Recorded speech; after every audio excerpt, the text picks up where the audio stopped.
Hi everybody, so in this video I'm going to show you how to make this cute fucking notebook.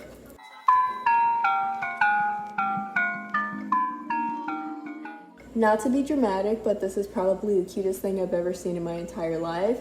I just imagine like taking this to school and just having like the sunlight hit your desk perfectly and like this is just shining everywhere. If you're hella extra, which I am, so of course that's where my mind goes. Stay tuned to see how to make this cute Hello Kitty notebook. So to start with, I just have this black composition notebook. I got mine from Walmart during the back to school season, so mine only cost 38 cents. So the first step is just to paint the notebook cover white. This is just a base layer so that I can add whatever color I want on top of it and it'll look super bold and pigmented, but if you're feeling lazy, you can skip this and just go straight in with whatever color you want the background of your notebook to be. I did 2 coats of my white paint and then I just completely let that dry. So while I'm waiting for my notebook to dry, I went on my iPad, looked for a picture that I thought was cute. For me, I picked a Hello Kitty picture where she's dressed up as a cheerleader, but you can do any character, any picture that you want. I just taped a piece of paper to my iPad so that I can trace the photo, but if you don't have an iPad or anything, you can just freehand and just draw your own photo. So this is how my photo looked when I was completely finished tracing it. I went ahead and grabbed some markers and began coloring in my image. If you don't have any markers, colored pencils will also work, but I just think markers are a little bolder, so that's why I chose those. I just want to mention that the coloring process for this was so much fun to me. It's been such a long time since I've just sat down and like colored with markers, so this was very interesting for me. Here's how my image looks after I finished fully coloring it, and I just went ahead and grabbed a pair of scissors and completely cut it out. I cut out all of the tiny minuscule details like her whiskers and everything, which does take a little longer, but I think it looks quite nice with the end result. And here's how my image looks when it's fully cut out. So we're going back to my notebook, and I didn't have any purple acrylic paint on hand, so I actually just grabbed some red and some blue acrylic paint that I already had, and I mixed them both together on my paint palette. And just as a warning, I want to let you know that this notebook takes up a lot of paint, so right there that was not even enough for me to use.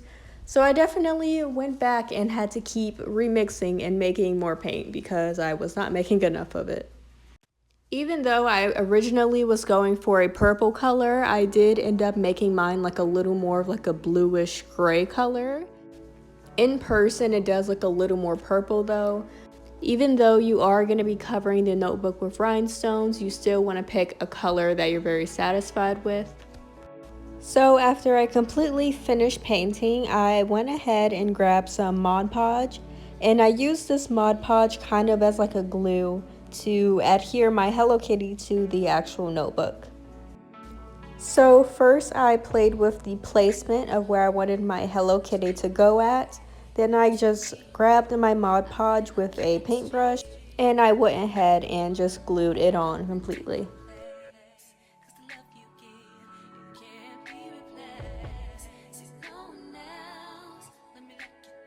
So after I finished gluing on my Hello Kitty, I just thought that my notebook looked pretty plain.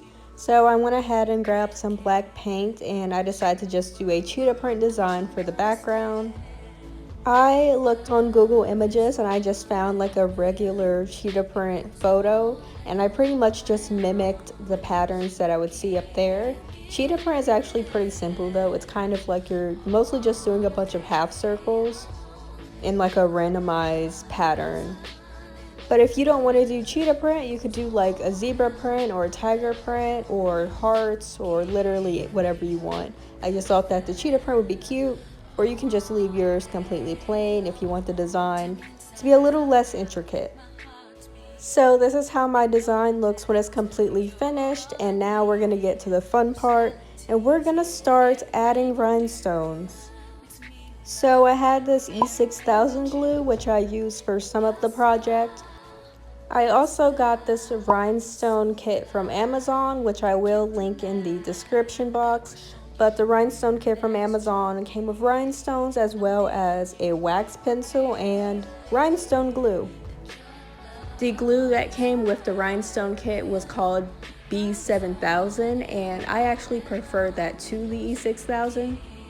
The B7000 came with a small metal like needle part, and that made it so much easier with like small details, where the E6000 glue just doesn't have anything like that. So in the future, I'm definitely going to be buying the B7000 because it's way cheaper and I just thought it worked a lot better. I also just had these little tiny trays which I used to hold the rhinestones when I was using different colors, and you don't have to have this exact tray, but I definitely recommend having something to hold the rhinestones in that's small. It just makes it so much easier to pick them up.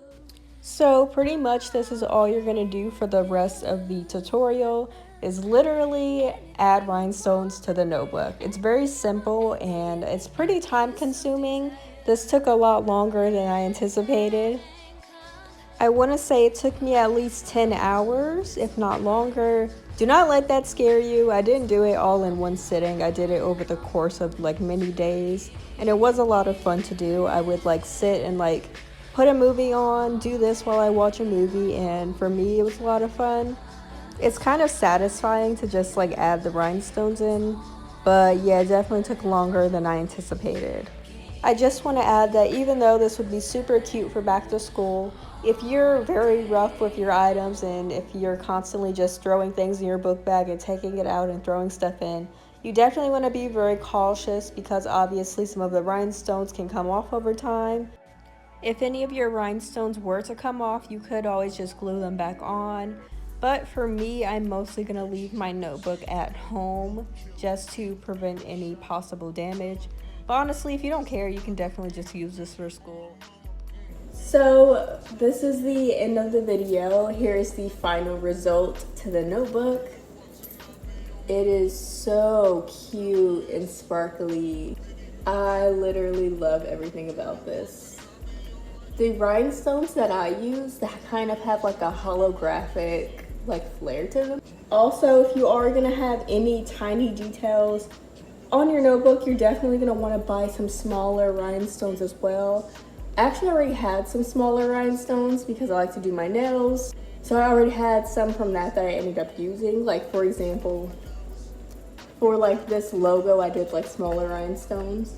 But honestly, I would recommend doing something a little less intricate just because it will make your life so much easier. Also, I nearly ran out of black rhinestones. I like had enough and there was like a little bit of rhinestones left over. But this notebook used up damn near all of the black rhinestones. So if you wanted to do like 3 of these or like 4 of these for like each class, then go on another website and buy like black rhinestones in bulk. I think you can buy them on Amazon for like $4 for like a big pack of them, but definitely do that. Also, for your background color, I would probably recommend doing the same thing. I ended up using 2 different shades of purple. One was like a lighter shade and then like a darker shade. It's kind of hard to tell on camera. Even in real life, it's not very noticeable because the background color of the notebook shines through a little bit, so it's like you can't really tell that they're different colors. But I used a lighter shade of purple and a darker shade because I ran out of the lighter shade when I was doing all the rhinestones. So if you want like a pink background or like a red background or whatever, I would recommend buying more of that color in bulk. Or if you know, with using the kit that you got from Amazon, just use like 2 different colors that are just the same, like similar shade, like 2 different blues, you know, or 2 different greens or something like that. But overall, I fucking love this. This was so, I just felt so satisfied when this was finished. Like when I finished this and I looked at it, every time I look at this, it brings me so much happiness. Like I feel like I created, you know, like how they say God created Adam and Eve? Like I feel like this is my Adam and Eve. Like that's how special this feels to me because it was so cute. I wish you could see this in real life because in real life, this is like so glitzy glam. Like I love it. If you're just looking for like a statement piece, trying to be very like original, then definitely start now. You don't know for certain how long it's going to take you to finish it, so just start now. It might take you a week to finish it, so start now while you have the time before school starts. Also, another thing is you don't have to make the entire notebook rhinestones. Like, that's just what I chose to do. It would be really cute if you just did like the Hello Kitty rhinestones and then everything else was just glitter in the background. That would be a very easy way to save on rhinestones, because that way you could just buy the one Amazon kit of rhinestones and then you could make like 3 or 4 different notebooks, you know what I'm saying? Because the background is really what took the rhinestones. But for me, like, doing the whole thing in rhinestones is just so like I really love the way this came out for real. I think this might be the cutest notebook I've ever made in my life, so 10 out of 10 would recommend. And I haven't seen anyone else making notebook designs like this, so I feel like it's very original. So that's all I have to say for this video. If you make anything like this, please show me like a picture of it on Twitter or TikTok or something, because I love this and I feel like I need to see. So thanks so much for watching this video. Peace out. I love you.